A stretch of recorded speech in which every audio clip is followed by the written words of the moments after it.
bonjour. Bonjour à la population et bonjour aux concitoyens du Gosier. Vous avez tenté un coup de com' qui a marché puisque vous faites parler de vous, vous avez réussi à faire inviter. Non, je crois que votre terme est impropre. Ce n'est pas un coup de com'. Alors expliquez-nous, c'est quoi alors Accordez-moi une demi-seconde et je vous explique et vous allez comprendre sans difficulté ainsi que notre population. Aujourd'hui, je me fais l'écho d'une lassitude de la population. Donc ce n'est pas un coup de com'. La population ne fait pas de coup de com'. La population est dans son quotidien. Aujourd'hui, par rapport à la problématique quotidienne de chaque citoyen du Gosérien, je vous donne quelques exemples parce qu'il faut être précis. Quand je vais à la brousse et que vous entendez un citoyen qui vous dit « Il y a un lampadaire qui est cassé devant chez moi, j'ai récupéré le bol avec l'ampoule et j'ai appelé la mairie, j'ai pas de réponse », voilà un acteur citoyen qui n'a pas de réponse de ses élus. Quand vous avez un autre citoyen qui vous dit « J'ai la station d'épuration à la brousse », en l'occurrence Jean-Yves, « J'ai la station d'épuration à la brousse qui déborde et je suis contraint pour faire traverser mes enfants de mettre une planche en bois pour ne pas marcher dans des matières fécales », soyons clairs, ça c'est un acte citoyen et il n'y a pas de réponse de la mairie. Et simultanément, vous voyez, oui, effectivement, là, il y a un coup de com', on est dans une sorte de dessin animé au conseil municipal où ça ne fonctionne pas. Donc, devant ce dysfonctionnement, en tant que responsable, il m'est de mon devoir de me faire écho. Et à cet effet, j'ai écrit au préfet, et si vous avez pris lecture, je ne pense pas que c'est un coup de com'. Alors que je parle de coup de com'. Pardonnez-moi, oui. Avec des éléments précis. Donc, par conséquent, à partir de là, le débat est ouvert, la preuve, vous m'avez invité. Oui, mais justement, c'est là où je parle que vous avez réussi à votre coup de com', et j'insiste. Alors, vous demandez au préfet de suspendre les indemnités, enfin, en clair, de ne pas donner goûter à des gamins, ce que vous considérez comme des gamins. Oui, donc, mais ça n'a aucune portée juridique, et vous le savez, ça.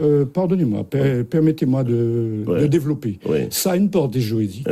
Alors je vais vous dire, la portée juridique est la suivante. J'ai fait un recours administratif. Vous savez que le préfet a la main sur le fonctionnement des collectivités. J'ai sollicité le préfet sur ce sujet. D'ailleurs, votre politologue a parlé d'obstacles, il n'a pas parlé d'impossibilité. Et sur cette base-là, je dis, vous savez, vous êtes certainement croyant comme moi, dans la Bible, l'apôtre Paul dit, tout travail mérite salaire. À partir du moment où on n'a pas de travail, moi, on va considérer qu'il ne faut pas payer. Alors je m'appuie sur quoi ? Le politologue s'est appuyé sur le Conseil d'État.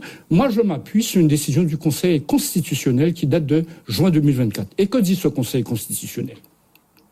Le Conseil constitutionnel vous dit, toutes les communes maintenant de moins de 50 000 habitants, il est possible de moduler les indemnités des élus qui ne font pas une participation effective. C'est quoi une participation effective ? Qui pas qu'à travail. Et moduler, c'est quoi ? Mais moduler, c'est-à-dire pouvoir diminuer les indemnités des élus qui sont absents. Vous parlez de suspendre carrément. Oui, mais vous avez peu de considération pour les élus du Gosier. Non, je dis simplement, mais justement, parce qu'ils sont élus par le peuple, ils doivent travailler pour le peuple. Aujourd'hui, je demande simplement que les élus installent dans leur comportement le sens des responsabilités. Et je me permets d'insister, suspendre les indemnités, c'est voyons on appelle, voyons on signe fort. Parce que je dis drapeau blanc, vous me dites que je fais de la com. Mais simultanément, vous avez le droit de dire aussi que j'ai demandé aux élus, les quelques élus de l'opposition, demander audience au maire pour pouvoir mettre une clarté. J'ai dit au maire, mais invitez les élus, mettre ça au clair. Est-ce que vous acceptez, monsieur Danicon, ce spectacle permanent devant votre télévision ? Ça peut amuser certains, cela ne m'amuse pas et cela n'amuse pas la population du Gosier. D'autant plus, aujourd'hui, si vous permettez, c'est devenu insupportable et on ne supporte plus. Point barre. Vous mettez tout le monde dans le même panier ou vous en exciprez quelques-uns ? Quand vous regardez la télé, vous voyez le spectacle pour tout le monde. Si certains désirent se retirer, puisque je sais que certains élus sont conseillers municipaux depuis plus de 30 ans, mais que ces personnes-là fassent part de responsabilité.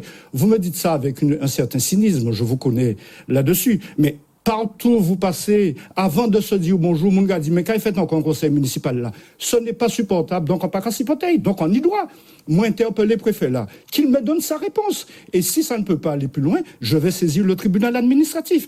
Pardonnez-moi, je connais le process puisque je suis habitué d'aller devant le tribunal administratif et j'ai obtenu satisfaction sur un certain nombre de points à la commune du Gosier. Vous êtes manifestement déjà en campagne électorale, vous aurez besoin, tout au moins en partie, des gens sur lesquels vous crachez entre guillemets, puisque à moins que vous estimiez, vous espérez faire le carton plein en réussissant. Je n'estime rien faire, j'estime simplement que la population va apprécier. Aujourd'hui, il y a plus de 20 000 électeurs sur le territoire du Gosier. Je m'adresse à la population du Gosier, composée de 27 000 habitants. J'ai fait mon devoir de citoyen. Maintenant, vous l'interprétez comme vous voulez. Moins radieux, c'est démarche en moins et un cas assumé. À partir de là, je veux dire quoi ? Comment peut-on comprendre? Quand je parle d'indemnité, mettons-nous dans le contexte. Je fais appel à quoi, puisque vous parlez de com? Je fais appel tout simplement à une délibération qui a eu lieu le 15 avril. C'était quoi cette délibération? C'était le vote pour le nouveau maire. Parce que comme vous le savez certainement, la nouvelle mairesse a été déchue par le Conseil d'État. Conseil municipal le 15 avril, 35 présents. Le maire est élu à 18 voix contre 17 voix contre son adversaire. Point 5, puisqu'il y a 6 points. Au point 5, fixation des indemnités des élus. Voté à l'unanimité. Pardonnez-moi, je sais lire. Point 6, pas de quorum. Ça sous-entend quoi, pas de quorum? Donc il n'y a pas de majorité pour voter. Le point 6. Et au point 5, tout le monde était présent. Je pose la question. Allez sur le site internet de la ville du Gosier, allez regarder la délibération. La fixation des indemnités est votée à l'unanimité et le point suivant n'est pas voté. Pas besoin de faire Sciences Po pour en déduire, mais attendez, vous venez voter Bitaillot, après vous partez, alors. Ah, mais c'est ma déduction, et j'ai pas fait Sciences Po. Donc, ce que je disais, que vous mettez vous les mettez tous dans le même. Il n'y a pas de sac, il y a à faire un constat, et le constat est affligeant. Nous sommes en train d'être humiliés dans notre commune. Je vous ai dit, avant qu'un monde dise au bonjour, a dit, qu'est-ce fait dans la commune, qu'est-ce fait au conseil municipal? Ce n'est pas acceptable. On a connu mieux les années précédentes. Vous n'avez pas réussi votre engagement politique après taper, résolument tourner vers le Gosier, c'est ça? Vous faites beaucoup d'humour, mais je reprendrai une phrase. Vous savez quelque chose?